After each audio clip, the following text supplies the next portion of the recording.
ko lang pala kayo makikita. Ako, nagtanong na ako sa mga police station, di kita nakita.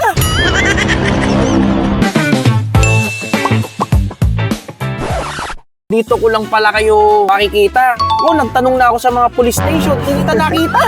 Ano ba ginagawa niyo dito? Extra lang direct, gimmick lang po. Pero mo, musician pala to. Akala ko parking boy din to eh. Dalawang beses na yan! Alam mo, bakit kita hinahanap?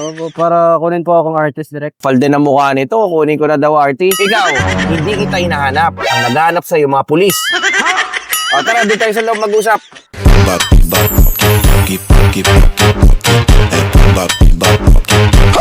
Mga kakulab, kasama ngayon natin si Boy Nota at si Walter Mart Boy. Ang lakas ng loob niya. Ba't kayo nag-send ng video sa amin? Para lang po ma-showcase yung talent. Para po makilala ako ng mga ibang tao. Magamit po sa ibang bagay. Hindi lang po sa pagkanta o kaya pagkikipaggamit. Para may mapakinabangan din. Eh, ba't kasama ba to sa interview? Eh, si Boy Nota lang ang interview ko ah. Ba't ka sumama? Ako po yung taga-gitarista niya.